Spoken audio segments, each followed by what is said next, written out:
Running a social media agency is no easy task. The expectations are high and the stress can be as well. So social media managers have to be on and perfect 100% of the time. If they mess up, the world knows and they let us never forget that we made a mistake.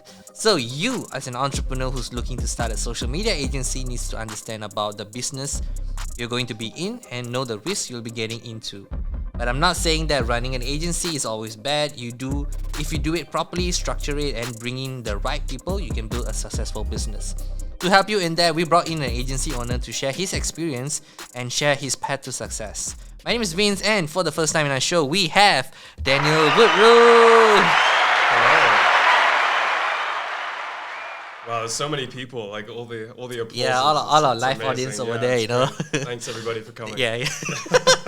So, for the benefit of our listeners out there, give us a little introduction of yourself. Cool. I am Daniel Woodroof. I am a 26-year-old Malaysian. I know my accent doesn't really allude to that. Everybody gets very confused. I'm half English, half Malaysian. That's why I sound like this. Sound like my dad. I am the co-founder of Pandan Social, which is a digital marketing agency.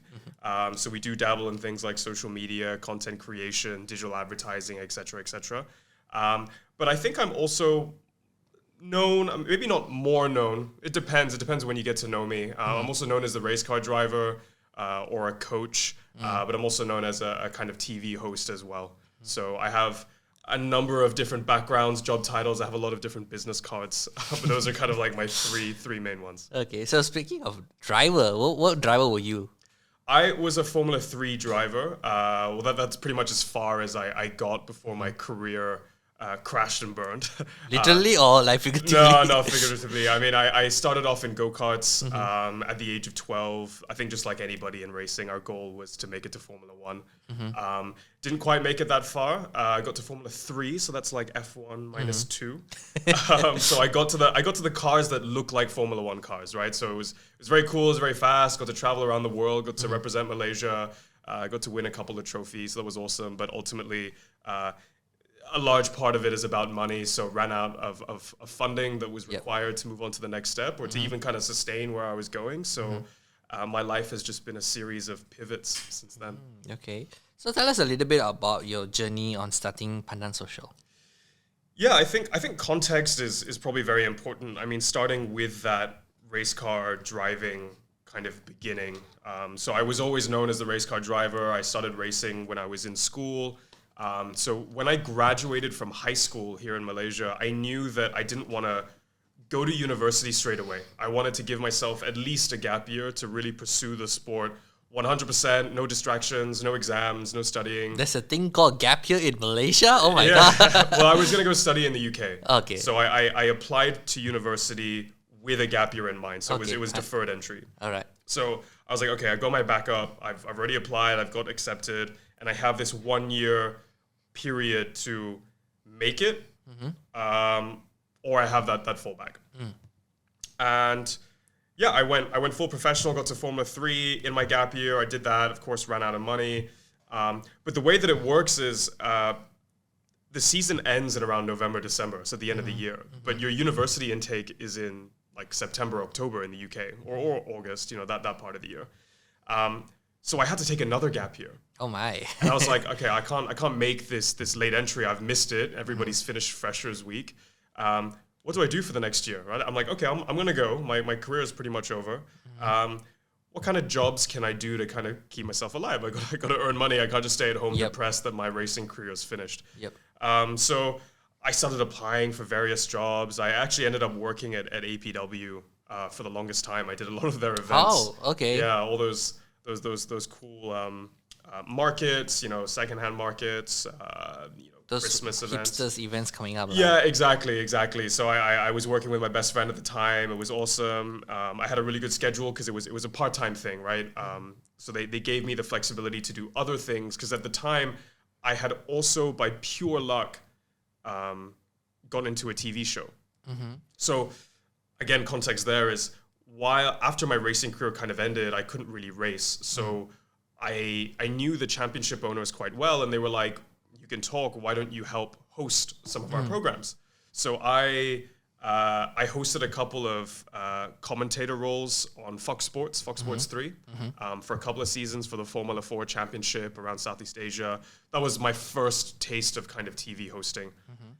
And again, by pure luck, this production house reached out to me and they were like, hey, we just got given a bunch of cash to do a bunch of TV shows. And one of the ideas we have is to do a TV series where we get a race car driver to travel around Southeast Asia and to try traditional forms of racing. So you're a car racing driver, but we're going to make you try something traditional. So I went to Indonesia and I raced bulls, like cows. Wow, serious? Yeah, in like paddy fields. I went to Penang. I did dragon boat racing. I raced down a mountain in the Philippines on a wooden bicycle. Wow. You know, just like really, really Wait, random do you have things. to do training for that or just, okay, go, shoot? Yeah, pretty much. So like every episode took like 4 days of filming, right? Okay. So I'd rock up, I'd get introduced to the sport, I get 1 day to practice, and then on the next day, I have to race the village champion. Wow. You know, so like that was all on film, and it was wild. It was one of the best times of my life. I mean, it was a very condensed period. It was like a 2-month period traveling around Southeast Asia. But that was awesome. So from there, the show got sold on to multiple platforms, ultimately ending up on Discovery Channel Asia. And I think from there, that's where I got into a lot of my influencing. That's where my social following kind of blew up to what it is now. And then I got involved into those events, and you know, I'm very privileged to still do that now. And again, it kind of tapered off, and I was like, I could take another gap year. Oh, that means you're still considering going back to uni, is it? Yeah, I was. Wow. Yeah. So this was like my second gap year, and I was like, is the entertainment industry for me? You know, I'm like a real budget Henry Golding. I'm nowhere near as good looking or as talented as that guy. Like, you know, they're just gonna go for like some other guy that's like younger and more talented than me. Like, is this really something I want to kind of do for the rest of my life? And then I get another phone call, and it's like, hey, we're doing another business, and this time it's in Australia and Singapore, and it's like, well, I'm gonna go study international business at university, or I could literally do international business. Yeah, I mean, yeah. So that was an awesome ride. That was another job that I did for like just under a year, and then from there I met some other people, like my coworkers, and we all ended up resigning from that job, and I was back in KL again, and I was like, damn, what am I going to do? I'm going to go to university or what? I think at this point, is it still an option? Yeah, exactly. I mean, so what I did was I kept trying my luck at the end of every year. I copied and pasted the same email to my university every year. Can I get the gap year? And I got 3 extensions. What the hell? But then at the end of it, they were like, this is getting a bit much. Like, we're going to kick you off the kind of like the roster. And I was like, well, okay. I wasn't going to go anyway. So in this last job, I had met my colleague who actually ended up he was an owner of a boutique consulting firm in the US. So I was back in KL, back on my ass, and I was like, damn, what am I going to do? And he's like, why don't you come work for me? So I ended up actually working remotely from KL on a consulting project in the States for almost 2 years. Okay. And it was on this trip that the idea for Pandan Social came about. Okay. So we were consultants.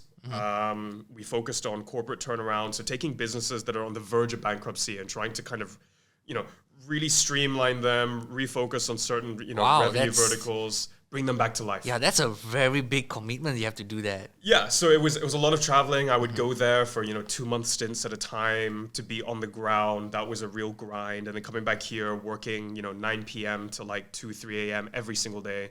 That's so weird though. Like, you don't hear like people who start agency or like that, they don't go for the business that's about to die.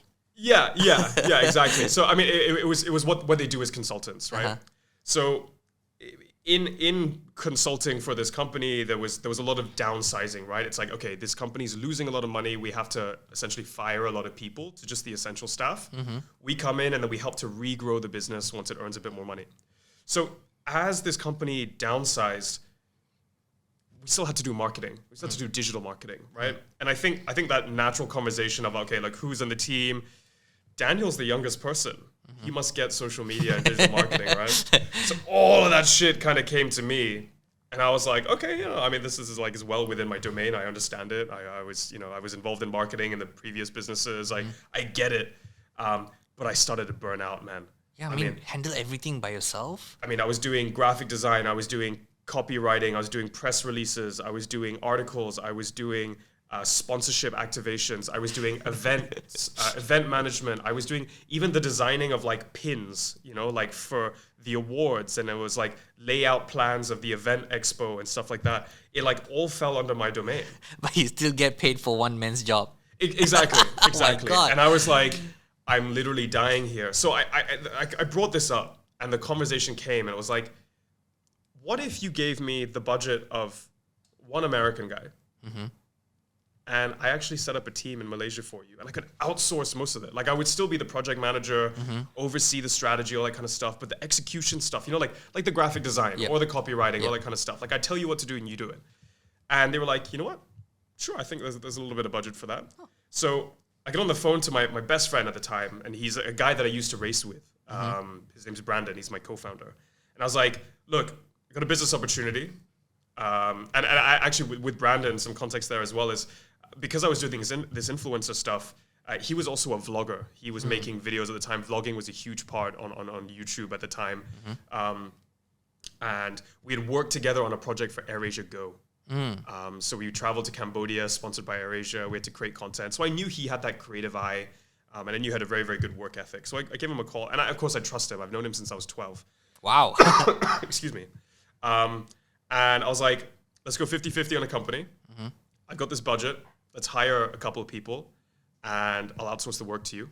And that was the formation of Pandan Social. I mean, that's literally how it started. It was to facilitate this consulting company to do the digital marketing. But weren't you working as a staff under that consulting agency? Yes, I was. So when they paid you, was it about, is it directly under the company fund, or we just like, I will set up a company, you just pay the company, you do something like that? Yeah, so I got paid my salary from the consulting firm, and then that consulting firm also paid the other company, my company, Pandan Social, to essentially do the extra work. Okay, so they know that it's your company lah. Yeah, exactly. So it was very, very transparent. Yeah, that was cool.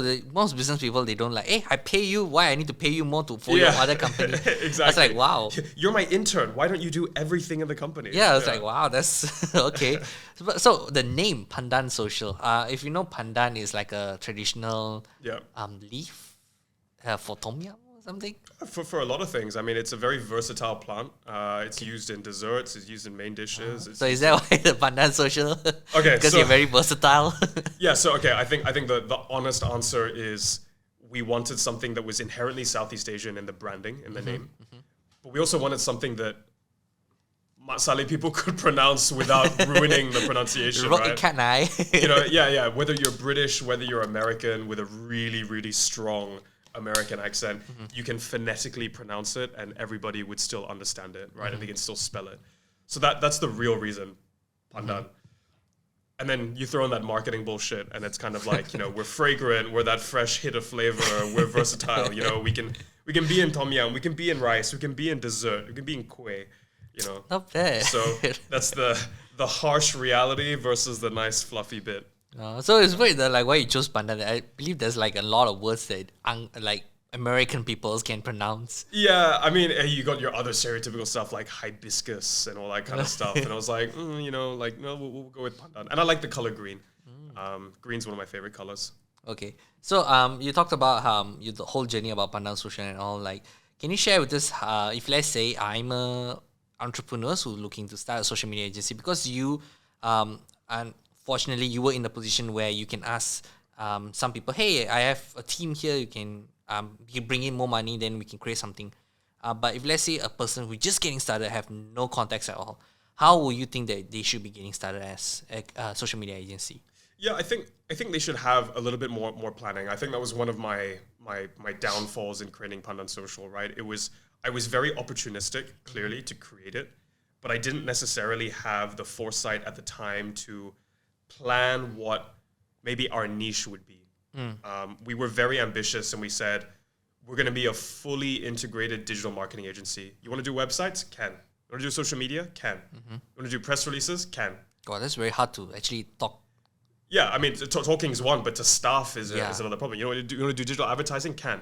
Just those 5 services that I mentioned are not even 5 different job titles, because some of these services require multiple job titles, right? Yes. Social media content creation, for example, is not just graphic design. It's also copywriting. Editors. It's also, shooters. yeah, I mean, videographers, photographers, it's account managers, it's account strategists, right? So for one service, you now have 5 job titles. Yep. So maybe I didn't necessarily think of that at the very beginning. So for anybody that wants to start their own agency, think about whether that is your goal, whether you have the finances to start with all of those job titles and services straight out, or whether you want to niche in one thing. For example, you just want to do digital advertising, or you just want to do content creation.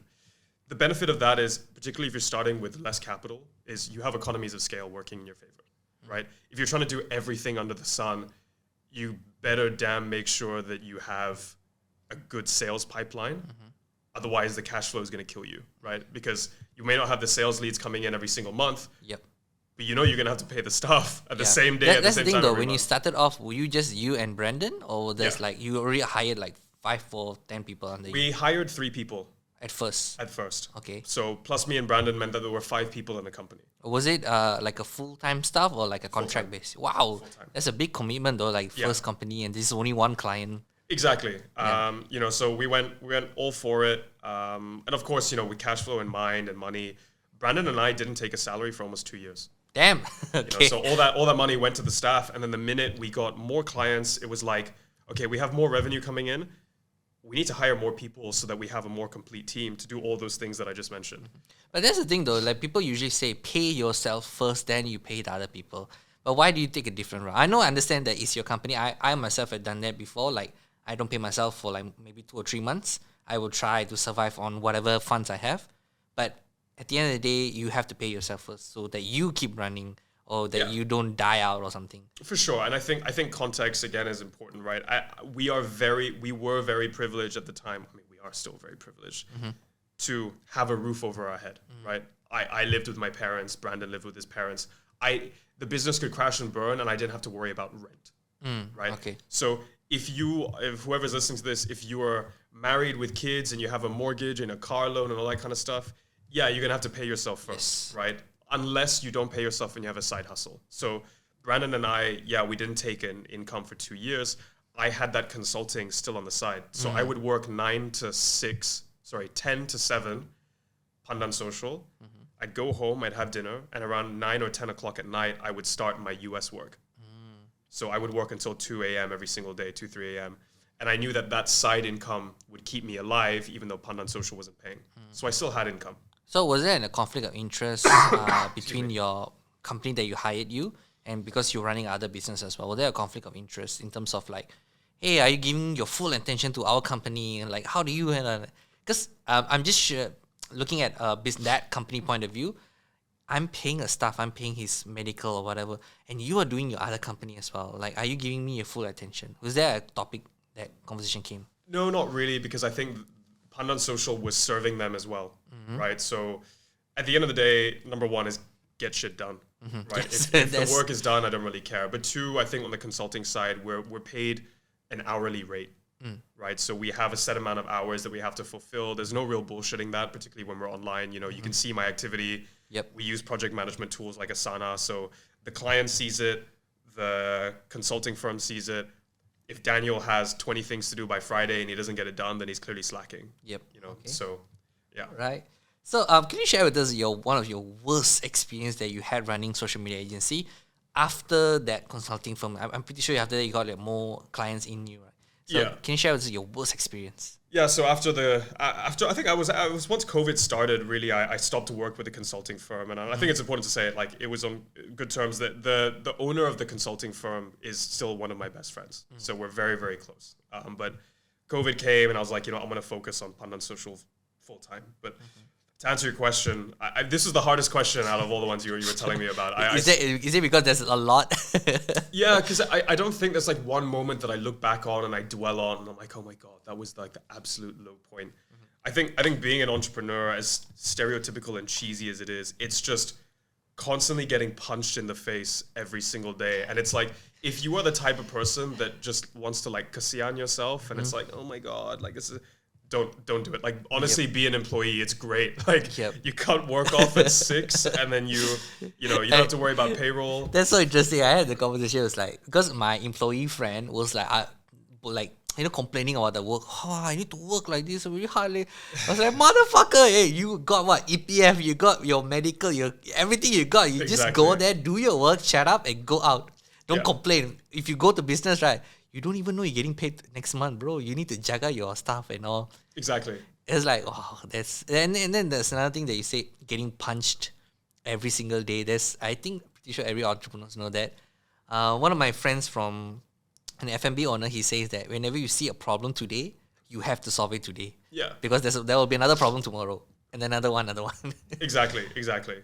It's just a never-ending stream of problems. And look, the only reason you do it is because you want to grow something, right? I mean, grass is always green on the other side. Being an employee is difficult, right? You have shit to do. Yep. Being a boss is also difficult. You have shit to do, but it's your shit. You own that shit. Yep. It's your business, it's your stuff. And I think the other thing is like it's scope creep, right? You're doing a million things. Like, sure, the staff may only see you being involved in maybe a bit of account management, or maybe you're developing some of these decks, or you may be involved in the kind of day-to-day gritty bit. But it's like, dude, even doing payroll, it takes ages. Yeah, it takes to sign, approve. Oh my God. Yeah, I mean, it takes both people in the company to go through one by one, doing that manual data entry, doing HR, going through contracts, hiring people. I mean, you put one job ad out for an account manager, you get 150 job applications. Yep. And you have to like pre-qualify them. Wow. Yeah, going through one by one, and it's like, oh, why didn't you just hire a recruitment firm like Hayes? And it's like, okay, yeah, but we're still a small agency. That shit's expensive, man. Yep. Why don't you outsource payroll? That shit's expensive, man. It's fine if you're a big multi-million-dollar kind of big company, but or have investors in. Yeah, exactly. I mean, that's always the other thing, right? Yep. Like people always think that we had investors at Pandan Social. I mean, we started the thing with 6,000 ringgit. Brandon and I went 3,000 each in. That was it. We have a lot of hate on our TikTok as well. We have a couple of company TikToks that have gone kind of like semi-viral. Is it? Wow. And all these people are like, oh my God, Pandan Social only works because it's backed by ministers. It's like, bro, I don't like... That's the thing, that people don't see the real picture. They just assume. Yeah, exactly. And it's like, oh, Daniel's dad is white and he used to race and went to an international school. So he's loaded and the dad invested, all that kind of thing. Like, bro, my dad cut me off at 18. I just live under his roof. Wow. It's literally been this organic grind to get where we are today with the company. And I'm so grateful that we are at the size that we've made it through kind of COVID and everything. But I guess to kind of track back and answer your question, there is no kind of standout moment, like singular moment. I think there's a lot of very difficult moments. The first hire, the first kind of toxic fight maybe with an employee, which is always difficult. Hiring is difficult. Landing your big first huge client in comparison to all the small social media ones. We had one where we had to, in order for us to meet the criteria for this new contract we were about to sign, we had to raise, I think it was between 150 and 200,000 ringgit. Wow. Overnight. For advertising. Oh, I thought it's usually done by them. It's paid by them, yeah. But again, thinking of cash flow, it's like, we'll pay you back, okay. You have to front the budget first. Okay, I understand. Which for a lot of big agencies is fine. Oh, you want us to pay $500,000 first? Just pay us in 60 days. That's a toxic culture though. Do you experience this? Like most, we are all, like all my creative friends or all my agency friends, they are starting to do like, hey, you want the work done? 50% upfront or even 30% upfront, right? You see those bigger agency, right? 60 days after, 90 days after, or maybe worse, 1 year later only I'll pay you the full amount. I mean, it depends on the client. Like we have clients that are excellent paymasters. We have some clients that take a little bit longer. Some that say are 60-day terms. If they're a large international corporation, sometimes it's just built into their finance department, right? Like I've spoken to people in marketing departments and they're like, I want to pay you earlier, but like we are legally obliged to only pay after 60 days, right? So that, unfortunately, on the agency side gets reflected to, say, influencers you engage or vendors like videographers that you may engage. Which is that's the bad side of it. You need to have a huge amount of cash flow if you want to have this amount of clients coming in. Yeah, but potentially, again, it depends on the kind of scope of work that you end up doing. But I think you raise an interesting point, right? Like that toxic agency stereotype culture. that exists, particularly in Malaysia. I don't know what it's like overseas. Maybe people watching this and not to shame anybody lah, but you know who you are lah. yeah, no, exactly, right? Like if you're there struggling, like upset about your job, but you want to be in the creative industry, and it's kind of like you're part of the problem, right? And look, I've been guilty of that as well. Of course, like I have my boss hat on and I have my employee hat on sometimes as well. And it's kind of like, do you just want the quick buck and do you want that money because you need to pay salaries, or do you want to push back and be like, actually, no, I disagree with the way you do business. So now that we're at a certain size, we are very lucky to be in a position where I can start saying no to clients that are very unreasonable. I think a lot of people in the agency world are like, oh yeah, I have a client that came to us last night and they want a full quotation by tomorrow, you know, or, oh, it's Friday night. Well, it has to be on my desk on Monday morning, you know. And I know so many agencies that are like that, right? Big ones where it's like, okay, well, if my whole team resigns, I don't care. I mean, I'll just hire a whole new bunch, right? Different from me and Brandon, we're so sensitive to what our team feels. Like we're literally freaking out about it every single day internally, even though we may have like a bit of a poker face on. Like, is everybody happy? You know, when are they gonna resign? Why are they unhappy? Is this client gonna push them over the edge? You know, is this request gonna push them over the edge? And like, well, so we're trying to be like, what can we do to make people's lives easier? And we're reflecting that in our company policy now as well. So not just in terms of the conversations we have with clients, but one cool thing we just introduced starting January. Well, actually, we're being a bit flexible. Tomorrow. Yeah, exactly. I mean, some of our employees have already used it up for this year, but we just bought everybody insurance. That's nothing fancy. 2 is, since COVID, we are permanently Monday and Friday work from home, permanent. So only in the office Tuesday, Wednesday, Thursday. We just introduced a bonus structure. We couldn't do it before. I know big agencies might have that. We couldn't do it before. So at the end of every fiscal year now, we'll dish out bonuses. And the last thing is we have a 1-month work from anywhere policy. Oh. So on top of your annual leave, your birthday leave, your whatever other leaves we have 30 days of credits every single year. I don't give a shit which country you're in. As long as you're not in like North Korea or Iraq. Okay. I thought it's like 30 days. That means within the whole month only. No. So you spread out through the year. You can literally be like, look, I'm going to go to London for 3 weeks. I want 2 of those weeks to be holiday. Take it out of my annual leave. But that first week that I go there, I'm going to be working 9 to 6. And I'm like, cool. As long as you have an internet connection, as long as you answer calls, as long as you get shit done, it comes out of your 30 days. That works if you're a social media agency, right? If it's like, sure. Depends on the nature of the business. Of course. If you're running a factory, you're not going to have a guy, you know. Like I'll be working, but in another factory, don't worry. Exactly. So we're very privileged that we have that kind of flexibility. Okay. I want to talk about in terms of the staff and how do you handle them later on. But I want to ask you, like, running a social media agency, nowadays you can even like look up type in Google, like, hey, how do I start? What are the techniques and this and that? But at the end of the day, I feel like you really need to do it to experience it. But another thing I'm facing like a problem like is that how do you showcase your work? I mean, a social media agency, like let's say for example, we are a production agency, so we have videos we done. We can showcase our videos in social media, but how does a social media agency showcase their work? Yeah, I think we mostly rely on our pitch decks. You know, we have an internal portfolio presentation that we use. We always try and get the client on a call or a face-to-face meeting. And I think that is where our real value proposition is as a company. I think once the client meets us as a wider team, they really get that confidence. And then the portfolio is the kind of stamp, that cherry on top. So the portfolio is in the pitch deck lah. Correct, yeah. So I'll be like, hey, you're interested in our services. I know you want X, Y, Z. Why don't we have a meeting in your office? Come meet us, our social leads, all that kind of stuff. And we'll present to you our credentials deck that has our portfolio. Yeah, but those clients are from inbound, right? They come to you. What about outbound? If let's say you are looking for that client, how do you showcase your work? So we do have some of our portfolio work on our social media platforms. It's kind of ironic. We're not very active on our social media platforms anymore. But you are active in TikTok. Sometimes I'll see you in TikTok. Okay, so anybody that's listening to this and you're running a business, for the love of God, please get on TikTok. I don't care what your business is. I've had clients, potential clients that have come in and they're like, oh, I do a restaurant, it's not appropriate. Or I'm a conglomerate, it's not appropriate. I'm like, no, it's bloody appropriate. It's not just dancing. There's lots of different types of content. Now it's become an SEO platform. It's changing. Changing. Yeah. So it's a search engine. It's an entertainment platform. It's so many things. But more than anything is if you speak to these boomer people in marketing departments, they're like, oh, will this go viral on Instagram? And I'm like, bro, unless you put in 100, 200 grand of advertising budget, no one's going to see your content. But on TikTok, if you post the right content, it's relatable. If you post the right audio that's trending at the time, you can get 1 million views. You can get 2 million views. And it's for free. We created a Pandan Social account.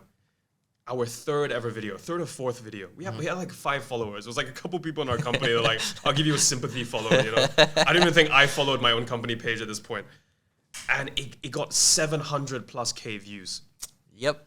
Inbound leads, job applications, internship applications, me going to parties and meeting friends. And they were like, I know you from TikTok? You're on my FYP page, you know, For You page. And I was like, holy crap, like just from a TikTok? So now it's an integral part of our marketing strategy. I think it's just down to because it's still an organic platform, like how like previous Instagram or Facebook used to be. Correct. It's just that when we growing up, we didn't have the chance to grow our channel because we were in that position. Sure. Now that we have a app that is present in our timeline, I feel like every people needs to be in TikTok because it's so easy to grow. Like I just recently my own TikTok account, I managed to grow almost to 1,000. Which my Instagram account took me 7 years to grow to nearly 700 followers, maybe. Exactly. I was like, damn. I was like, okay. It's the algorithm as well. Yep. I mean, like we're very lucky now that TikTok has a very happy algorithm, right? It's like, oh, you want views? I'll give you the damn views, it's right? based on interest graph lah. Exactly. Whereas on Instagram, it's kind of like, well, I'll limit it to like 20% of your followers. I don't think you haven't scrolled down that much in Instagram. I have an addiction problem with Instagram. I just look at stories and 1 or 2. Okay, I'm done. Fair enough. Yeah. Whereas the retention on TikTok is, you know, at least 45 minutes a day, if not 2 hours. Yeah, that's my addiction on TikTok lah. That's the problem. Exactly. So, I mean, like for anybody listening to this that is working in marketing, I think an important thing as well is to always try and jump on these emerging platforms from the very beginning, because you don't know when the algorithm could change. TikTok's algorithm tomorrow could become like Facebook and Instagram's, where it's like, crap, I put out a video and like 10 people have watched it. Basically become a pay-to-pay claim. Exactly, right? Lining Mr. Zuckerberg's pockets. If you know, Clubhouse, if a new type of Clubhouse comes up again, you can be someone that's pessimistic and like, this isn't going to last for 6 months.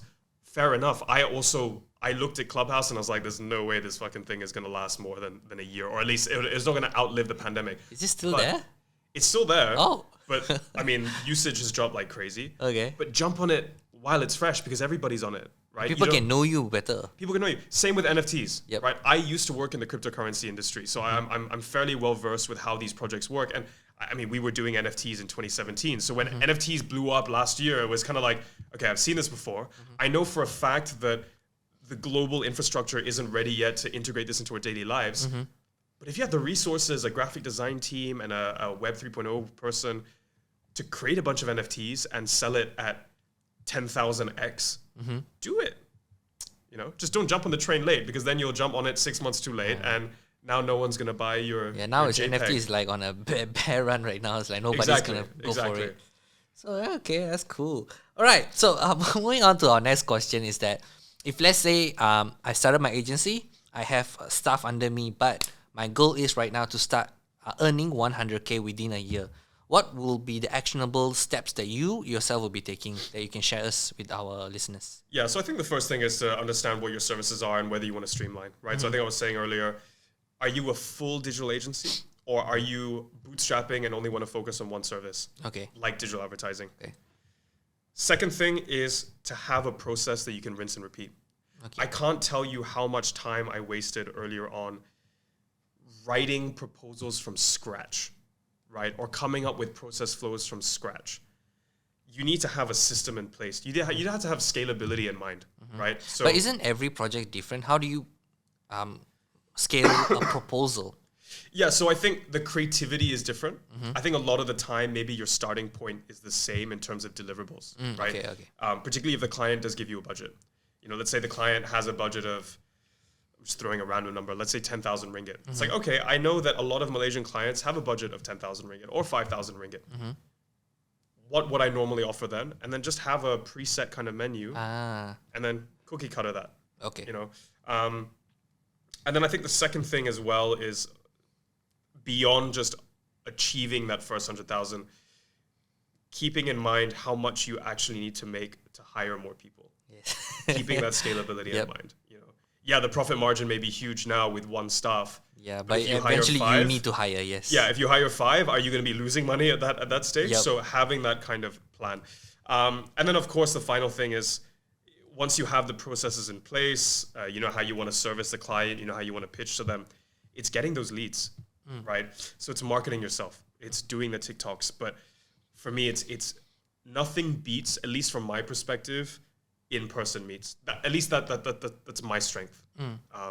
So networking events. Literally going to Google, type in KL networking event.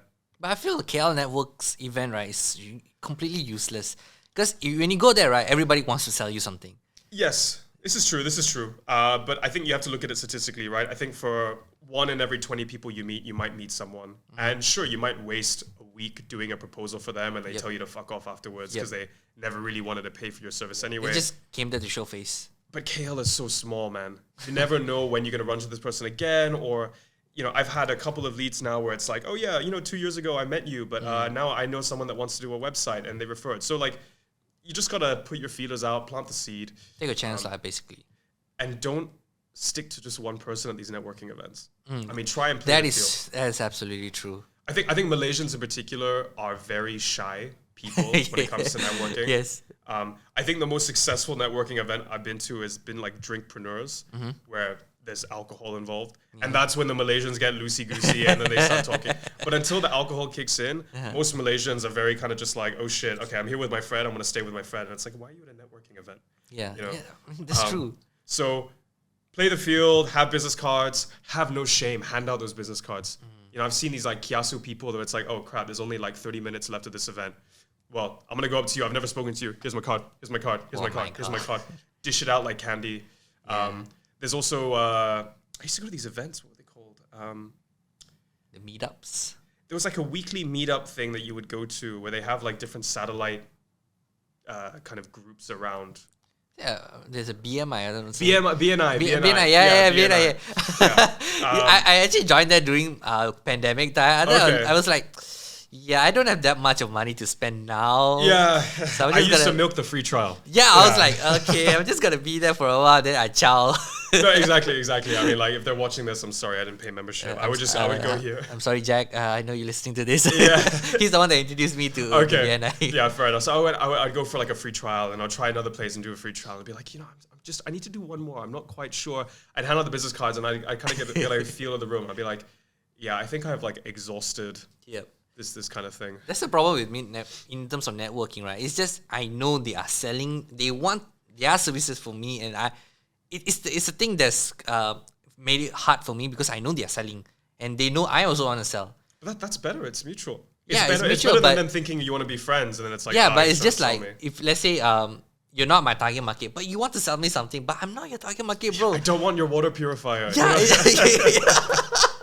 So it's like that. It's like it's kind of wasteful time to talk to it. For me, it's like basically, okay, if I want that person to work with, I will just drop a DM. So I mean, even you, like when I want to do a podcast, if traditional way, if you ask me before that, I will send an email, professional email. Hi, my name is. Now it's like, hey bro, we're doing a podcast. Are you interested? Okay, yes, no, okay, alright. Get to the point, man. I don't have time. Yeah, that's why I think maybe because I grow older, my patience are getting shorter. Exactly. And my time is more valuable. So I feel like networking event, unless the whole group is more active in terms of, hey, oh, you do that? Okay, cool. I'll go to that place and come back to you. It's fine. But they just sit there. I remember the last event I talked to, right? I was just stuck with this one person because I want to go. But that person didn't let me go for some reason. Okay, yeah. He talk. Oh, you do video? Oh, I also want to do video. And I was like, okay, maybe interested. Then suddenly he's like, actually, you want website designer? I can do for you, you know. Man. I was like, bro, I thought you are interested in me. I'm not interested in you. You gotta have thick skin. Yeah, that was like, that was my final networking. Which is, coincidentally, it was in ABW. Oh, really? Yeah, that was my last networking event I went to. Fair enough. I might have seen you there then. I'm not sure, but I don't know. Probably was me trying to sell you the website. No. Like you, I was just left like, okay, this guy, I know him. It was a Malay guy. I forgot his name already, but Okay. yeah. All right, so next question I want to ask you about staff. Like, Yes. how do you hire? How do you maintain those relationships? Because I know social media agency running is a very stressful job. Sometimes OT plays a part as well. Mm-hmm. So do you give OT as well? Do you like encourage your staff to like, hey, get your shit done, only you leave the office. If not, don't. How do you handle managing your whole staff? Yeah, so I think in the 3.5 years that we've run Pandan Social, I can probably count on my hands the number of times that people have stayed back. Okay. Like really put in that grind, right? Where it's like midnight in the office Damn. and everybody's dying type thing. The ones that have done that the most have been me and Brandon. Right? like I said before, Obviously you're the owners. Exactly, right? And we are so self-conscious of the fact that we're dealing with millennials that care more about culture and work-life balance, that it's kind of like, shit, it's Friday, this proposal is due today, it's 8 o'clock, it's too late, you guys go home, we'll take on the rest. And that was honestly like the first 2.5 years of Pandan. You know, like we would really, really, really stay back and try and compensate. Now we're very lucky to kind of delegate more of that to the team, so we're less involved in that kind of grind. But even then, I don't think our team, I mean, most days our team like 6 o'clock, 6:05, laptop shut, they all leave together. Like one shot, the whole company kind of like leaves. And Imagine you come in, guys, where you at? yeah, exactly. Oh, wow, work's already done. I mean, no. Have you heard of the quiet quitting? Yeah, I mean, I've seen that all over the internet. I don't understand about the quiet quitting. It's like, okay, so you work on your dedicated time, you get paid on time, and you leave on time. Isn't that what you're supposed to do? Yeah, honestly, man, like I find so much of this like shit online to be exactly that. It's just shit, right? It's just this clickbaity crap that these people are like, oh, we know all about the workforce, and we're, you know, this next big pandemic is people leaving. Excuse me. Yep. We will go into that topic. Why is he coughing a lot? I'm dying. It's not COVID. I'm tested. We'll get into it. Yeah. So dealing with people, hiring is very difficult. It's very slow, right? And usually I will delegate it to Brandon, or I will take it on. Historically, I've taken most of it on. Brandon's doing it right now. We have one job position that's up. We'd go onto something like Hiredly or LinkedIn, and we put up a job proposal, and then we sift through the applicants on a daily basis, right? We get 20 yesterday, we'll spend 20 going through 20 today. And then we'd set up interviews, and we speak to them, you know, video call, or they come into the office, then we go through that negotiation. I mean, it takes up to 2 months to hire one person. Yes. You know, I mean, maybe not if you don't give a shit about who's in your company or the kind of talent. We are so anal about the culture that someone has. I mean, we've had some people that are like, they may be able to do their job, but we just look at them and we're kind of like, look, after this conversation, I don't actually think you're like a cultural fit. Yep. So everybody on our team has been curated. Everybody on our team is very close. They get along with each other. We hate politics. We hate all of that bullshit. So if you're someone that brings in friction to the company, you're probably not going to last very long, right? But at the end of the day, I mean, what I experience is that there's always office politics. You cannot stop that. I mean, you as a business, I mean, you're an owner, so there's always a stigma there. Like, hey, Daniel's the owner or the boss. We cannot share too much of our stuff. Yeah, and I'm sure that the team will, you know, talk about stuff or have issues with things that they may not necessarily convey to us, so they feel like we're doing something that isn't justified or unfair. For us, we do everything like with their best interest at heart. You know, I think that's pretty much the main thing. I can't stop that kind of conversation from happening. And again, no one will ever understand what the bosses have to go through, at least at a small agency size, in terms of keeping it alive. So it goes to your point. Okay, that's hiring about. How do you manage them? Like in terms of managing overloading essentially keeping them in the company. We try and have check-ins. We promote a very open culture where it's like, look, disagree with me, you know, challenge me. If this is too much, tell me. We tell them at the beginning in interviews. We tell them at town halls. It's like, let us know. You know, we've had moments where we've turned down pitches. I will ask if we get a pitch coming in. I'm like, look, this is the budget. Do you think we have capacity? Do you want to take this on? No? All right. Oh, okay. So you ask your staff, are you able to take this on? Yeah, Okay. we literally have this conversation, and it's like if we sense them getting burnt out, we'll also ask them, and it's like, how are you doing? Do you need new resources? And it's like, yeah, we really need a extra person to be hired. And then I will have the conversation where it's like, look, I'm not being stingy. We can't afford it. Yep. Right? Or if this is I the mean, way yeah, to put it, I mean, it has to be transparent. Sometimes Yeah. you really don't have money to afford. Exactly. You know, it's like, okay, we want this, that, and that. We want a new computer, a new Mac, right? And it's kind of like, I would love nothing more than New to give Macs. you Macs and more Adobe software and all this kind of stuff. I'm like, I literally cannot afford it Yep. type thing, right? So I think having that two-way communication is the best way to retain employees. I think there's a lot of any failures we've had in our business have really stemmed from a lack of communication. It's just like a relationship, Yep. right? You got to be honest. But I think beyond that, I feel like we're very communicative people. But Brandon and I, because we're so entrenched with day-to-day stuff, sometimes we forget that we haven't communicated it to the team, right? Sometimes we're like, wait, didn't you know this? Didn't you know that we were doing this or that? Like, why are you Yes. unhappy? Like, it's like, oh shit. Well, I forgot. We were thinking about it. We wanted to make your lives easier and better, and we had like we forgot to tell you type thing, right? So you got to have things like regular town halls, one-on-one check-ins. So communicating is absolutely number one. Which is also kind of why we set up this work from anywhere policy, and the bonuses. You know, like since day one, we've had. They're not actually aggressive, but you know those like jokey, passive aggressive comments where it's like, "Where's our bonus, boss?" You know, my last agency had a bonus, and I was like, "Yeah, well, your last agency had 100 people and is international." Wait, and are those stuff still there until now? yeah. I mean, so some of them. So the Panda Social staff listening to your boss saying, he acknowledges you when you say and it worked. It worked. You know, and it's kind of like. I'd love nothing more than to give you insurance and to give you bonuses. But in the first 2.5 years, I'm stressing out about paying you on time every single month. I'm not going to give you insurance or a Yes. bonus because I physically cannot. But now, again, thankfully, we're 3.5 years in. We can. And the minute we were able to do it, we got our insurance agent in. Everybody gets it. You know. And the minute we were like, okay, we're on a healthy, sustainable trajectory, then we introduced the bonus. And it was the same with the work from home thing. You always, this is in line with the quiet quitting bullshit on, you know, all of these websites and on LinkedIn, you know, it's like, should employees be allowed to work remotely for the rest of their lives? And it's kind of like, yeah, no shit, work from home does work. Like if you put a gun to my head, could I work from a toilet cubicle for the rest of my life? Yeah. I mean, it's possible. We've been there, what, 1 year for 2020. We've proven it works. 2 years. 2 years for us. We didn't have an office for 2 years. 2021, okay. Yeah, we hired, fired. We had people in the team that we've still never met to this day during COVID because we had 2 years of working from home. Wow. Can it be done? Of course it can. But is it the best way forward, right?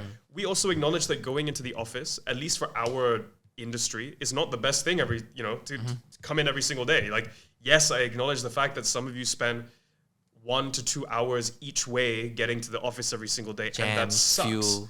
It's bad for the environment, it's bad for your wallet, it's bad for your mental health, it wastes time, you're getting less sleep, you're spending less time with your friends and family. I get it. And Malaysian public transport is not that good, lah. It's getting better, but the connectivity from the stations is still crap. You can't walk anywhere. Yep. But so for us, it's like, you can work from home, you can work from the office, but we need to control it, right? So why don't we have both? Hybrid, right? So hybrid is the way forward, 100%, because you need that culture. Yep. You know, we're so anal about culture. We're like, do we do team building events online and play games and all that kind of crap? And it's like, yeah, if the bosses suggest it, it's a bit lame, right? Like, it's like, oh, we're gonna play games at 9 p.m. after work once you've had dinner, and it's kind of like, some people don't want to be there. I'm like, bro, I'm tired. I want to go back home. Yeah, you know, it's like I'm your age. I get it. Like, we're all the same age. I understand you don't want to do it, but I'm trying to facilitate some sort of I'm friendship. trying to be the cool boss, okay? Exactly. And then the minute we get an office, everybody's super close. You know? I feel as though that's why it is important as well to meet in person, because you build that relationship in person. Exactly. Yep. You Exactly. don't get that through like video call shit. And you want to have a home. And it's like, okay, if you're this multi-billion-dollar corporation, you know, you're like a Google or a Facebook, it's like, yeah, have the office come in whenever you want. And it's like, sure, yeah, they can pay for it. For me as an SME, okay, I'm going to get the office to facilitate these meetings and discussions and to have a base. But if I don't control the days that you come into the office, let's say, what if no one came into the office? I'd be paying rent for nothing, right? Like, that could have been a new employee, or added to your bonus at the end of every single year. So that's why we control it. Mondays and Fridays, work from home. Also, to anybody that's thinking, why don't you just get a meeting room and stuff like that? Or co-working space, that's what I want to ask you. Bro, expensive.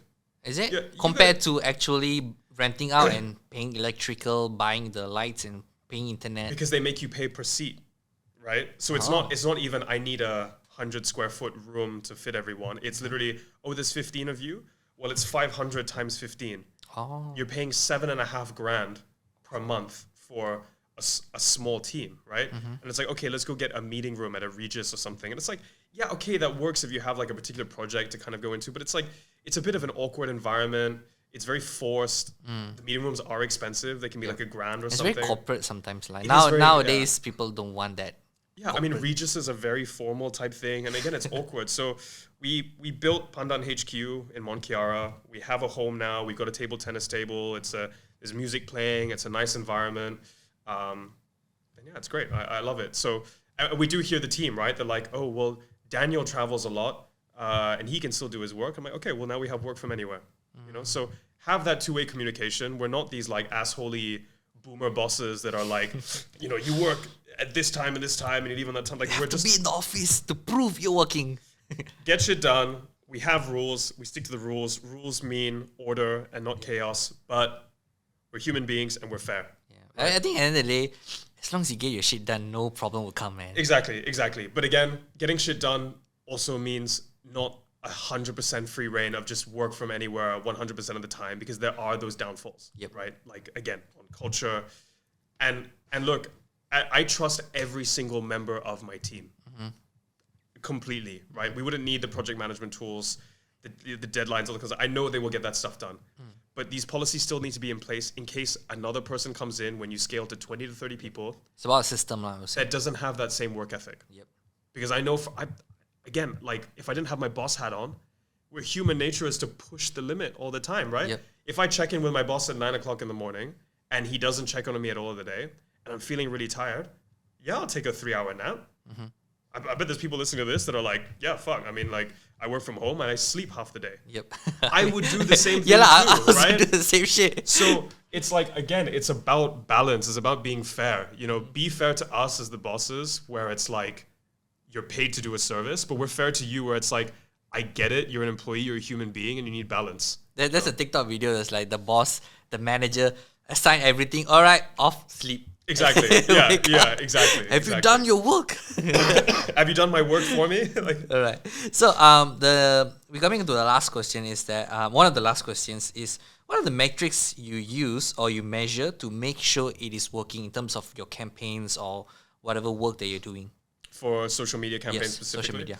It really depends on the client and the kind of scope of work that they signed on for. I think a lot of people that may not have that marketing knowledge look at what we do as a very binary thing, right? It's either social media or no social media. They don't realize the kind of nuance in the services that can be provided. Are you doing social media for LinkedIn? Are you doing social media for Instagram, for Twitter, for TikTok? Are you creating videos? Are you creating static posts? Are you doing digital advertising? Are you doing, even within advertising, are you doing engagement campaigns? Are you doing website traffic campaigns? Are you doing brand awareness campaigns? Are you doing website, are you doing a website project? Are you measuring landing page views? Are you measuring bounce rates? But is it usually all when you talk to them like, oh, I have to say every single thing? Yes, it really is a kind of like, because the number one question we get, particularly from clients that may not have that kind of intense digital marketing knowledge, is we don't have set packages, and we can't. There is no Pandan social media package. Package 1, package 2. Yeah. Exactly. It's always different, right? It's like, what do you want? Do you want me to post on Instagram every single day? It'll cost more than if I post on Instagram 15 times a day. Do you want me to post on Twitter? Do you want the posts on Instagram to be the same as on Twitter, or do I have to create unique content for Twitter? But what if they have no directions? Like, hey, I know I want to grow my brand, but I don't know. Do you have So that's why we spend a lot of time in the pitch period. A lot of conversations, right? Because we need to know exactly what you want and how you measure us. So back to metrics, it depends on the campaign, what your objectives are, where your money is being invested in. but also it depends what your KPIs are. We have some clients where we're like, these should be your KPIs for business success. We get so many big companies in Malaysia where it's like, guys, the only way I'm going to get more budget for marketing next year is if my big boss, who's like 70 years old, sees 50,000 page likes or followers on Instagram. And I'm like, do you not care about website visits or e-commerce transactions or engagement or quality of content? No. I want to see, I need page likes. I need followers. And it's like, oh, well, shit. Well, then I guess none of this strategy matters. Let's just push brand awareness, engagement to get those numbers up. Right? Or you can be not a very good way. It's just buy people to just like. Exactly, yeah. And I mean, we tell them that. I'm like, look, there's websites out there. You pay $5, you get 100,000 followers. I mean, go do that. Save yourself the time. If that's all that really matters.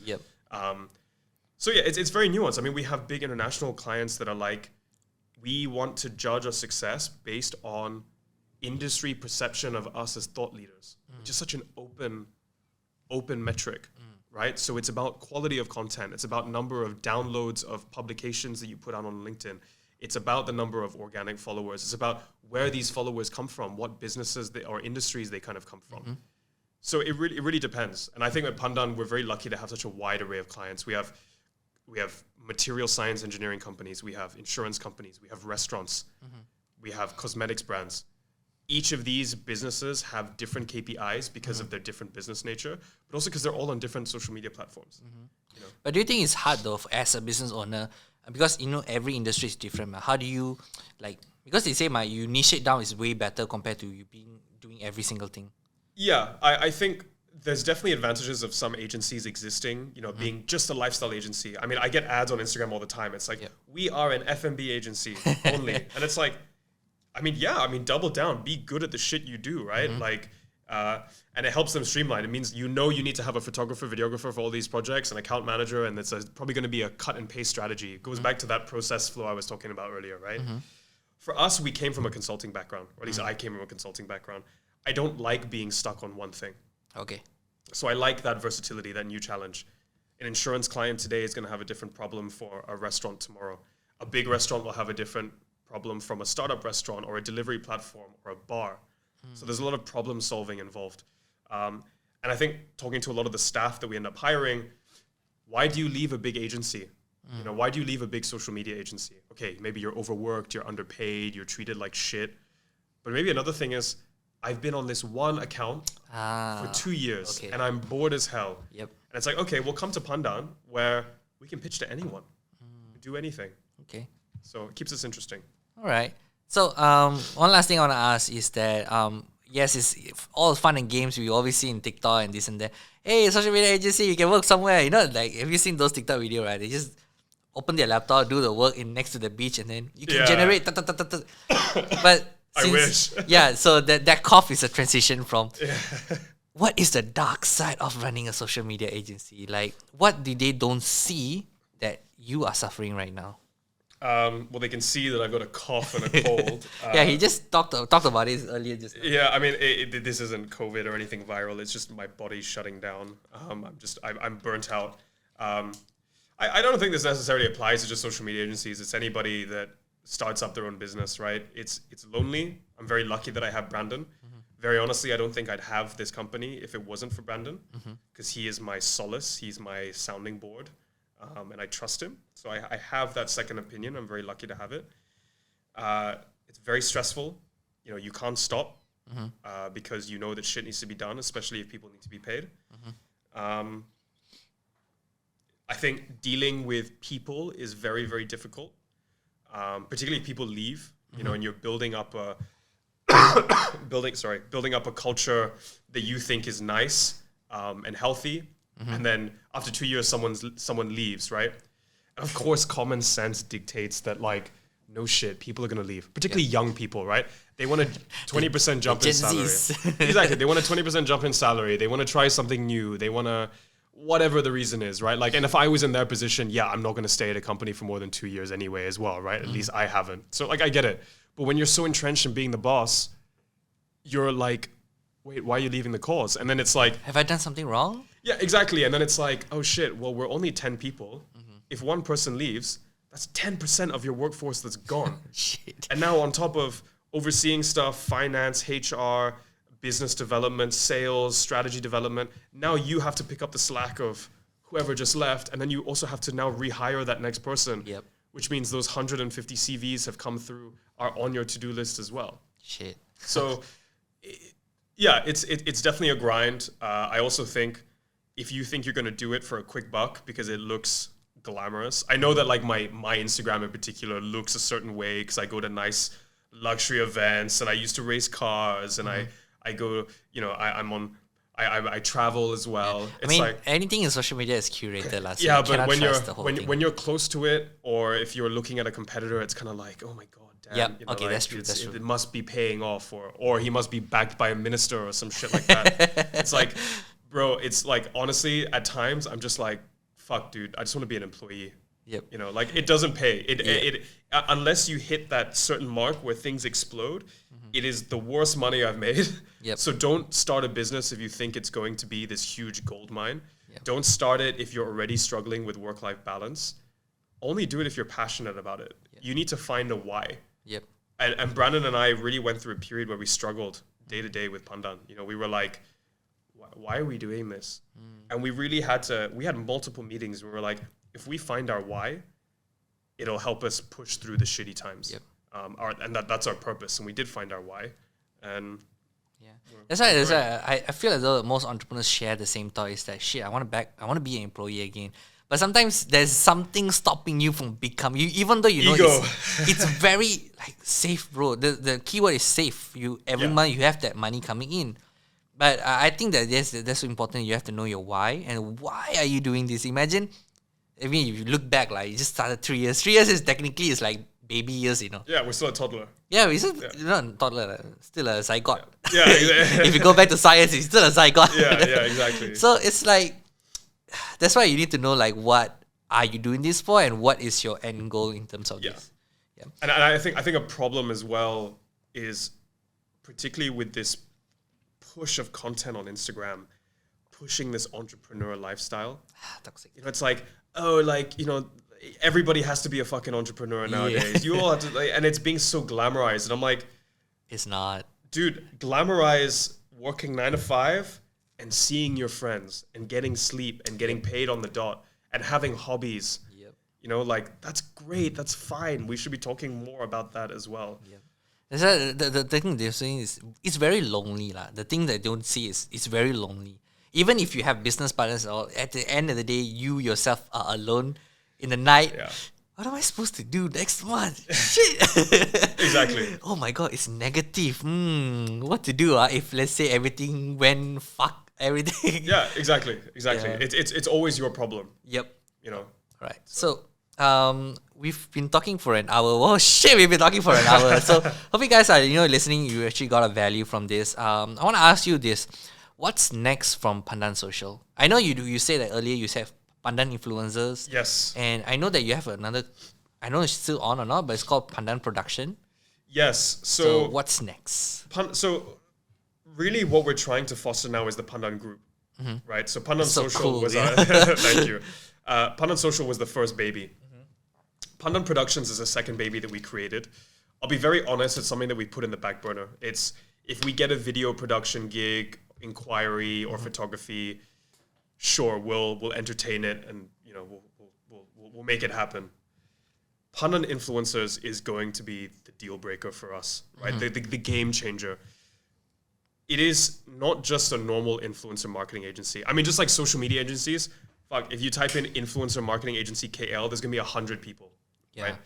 But the difference here is these influencer agencies are all the same. It's the same spreadsheet. It's Daniel Woodroof has 12,000 followers. He costs this much to do an Instagram post. Yep. Vince costs this much. This is his handle. These are the macro. So if I join that agency, I can copy paste that Excel spreadsheet, go start my own. And the only difference between us is the level of customer service and the price that I charge you. Yep. Right? Because we all know these agencies, they double dip, right? Yep, they yep, take the service fee and then they say, oh, Daniel is 5,000 ringgit. Really, I'm 3,000 ringgit. Then they take the 2,000 ringgit. Even worse, they pay you like $200. Exactly, right? And then they take the rest. So I don't want to get in that space. It's so saturated in KL, all over the world. So what is pandan influencers? University student nano influencer marketing. Oh, okay. Can you elaborate on that? We go to people that have 1,000 followers and above. People that don't even think they're influencers. Okay, right? KOL. Yeah, exactly. They're just normal students. 1,000 followers and above on Instagram or TikTok. And we basically go to a brand and we say, look, okay, this budget that you would have used for KOLs could maybe get 4 or 5 mid-sized influencers to make a video or a photo la or whatever. And anybody that follows an influencer knows that it's the same shit, right? It's, oh, they're pushing this product, they're pushing this product, they're doing this event, this product. What's the real conversions? It's just a bit of brand awareness. So you can get 5 normal influencers. With that same budget, I can get you 100 students. Oh, so this is targeting students. Students. Okay. University students. And they'll create content. They'll love your brand. They'll buy your product. They'll go to events. They'll do all this kind of stuff. And we have some mad case studies. I mean, we've been around for a few months, right? We've barely even pushed sales. I have an over 90% closure rate on client pitches. First client was Big Pay. Created Instagram Reels, made sure they got friends to download the Big Pay card. Brand awareness, conversions, content. Second client was Taco Bell. We got a whole bunch of students to go to a brand new outlet near university. Go and attend, free vouchers, create Instagram stories, brand awareness, conversions. They're going to the store. Yeah, that's kind of smart though, because they are the next generation and you really need to have that grips on them. Really. Exactly. So for Malaysian marketing departments that don't understand marketing and just want that short, it's such a Malaysian thing to do one short-term success, right? If they don't understand short-term success, they're probably not going to go with us. If you understand the lifetime value of a customer, true marketing, true lifetime customer value, you know that if a student loves your brand at that age, when they get their first paycheck, they'll choose you over competitors. I always use this case study. Students, let's say at a university dorm, they get free pizza from Domino's, and Domino's throws a party at the university campus. Starving, broke-ass student, right? 90% of students are like broke as shit. They still buy Domino's. Yeah, and Domino's goes in to support them, and it's like, wow, I love Domino's. They gave me a party, they gave me free food. I mean, it's proven already. Like governments do this as well. Like when we're young, they give us something. Exactly. Then we grow up, I love that brand. Exactly. So when they grow up and they have a family, they're going to choose between Pizza Hut and Domino's. Who can they go for? They're going to go for Domino's, right? So we're pushing that same thing, and we've worked with Taco Bell. We just expanded to Indonesia. Our first client was Tinder. Oh, shit. Yeah. And we have 100 students across 5 major cities in Indonesia creating content, organic content.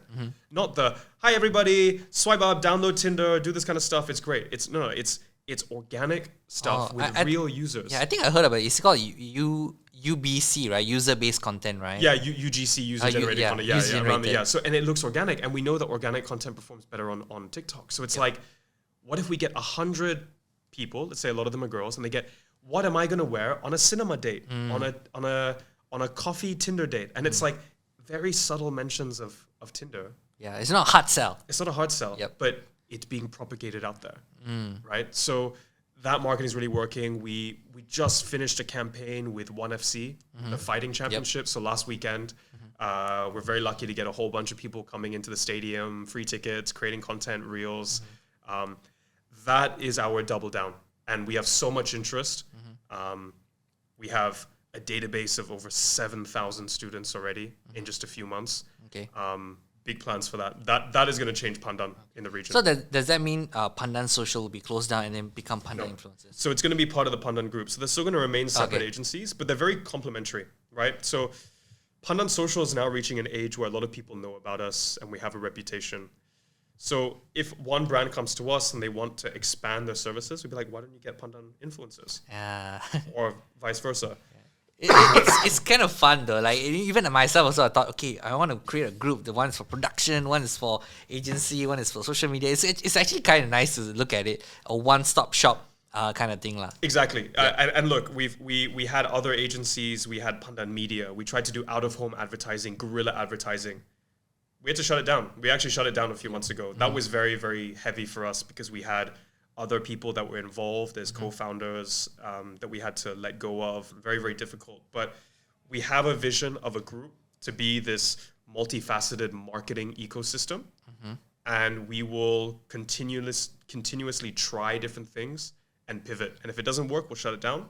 If it does work, we'll double down on it. And Pandan Influencers is really, really working for us. I think it's smart though. If like what works, focus. What doesn't work, finish quick, move on. Yeah, I mean, you have that emotional attachment, but you need to know when to I mean, call it in quits. business, you have to be very less emotional. Yeah, which is always difficult. Yeah, I mean, we are humans. Exactly. All right, guys. Hope you guys enjoyed the podcast. Anything you want to add up? Anything you want to plug in before we end the podcast? No, if you guys are looking for jobs in marketing, hit us up. Shoot us your CV on the website. Join the team. We can create awesome TikToks. Exactly. Follow us on TikTok. Follow us on Instagram. Yeah. I remember that follow one me on video that Instagram. blew up. Okay, our call time arrival is 10 a.m. Exactly. Every- That is the one. That is the one where people were like, "Oh, see, the boss comes in so late. How does a company like this survive?" I mean, bro, I was at a meeting at 9 o'clock in the morning that day. That's why I came in late. And it's like, ministers, must be backing this company type. Yeah. Thing. Anyway, I'm not gonna let the haters get to me. But imagine it's like, oh, boss come 1 p.m. It's like, then you explain, I was in the meeting with the banner like that. Yeah, exactly. Yeah. All right, I was guys. in a podcast. Yeah, I was in the podcast. Yeah, that's why I'm late today. All right, guys. So hope you guys enjoyed the podcast. Hope you guys learned something from this. I'm definitely learned a lot about how it's being running a social media agency as well. And thank you, Daniel, for coming. Thanks for having me. Even though it took me a while to get a reply. All good. I mean, yeah, he's busy lah. So, all right, guys. Always go out there, discover, connect, and inspire. And I'll see you guys in the next video. And ciao.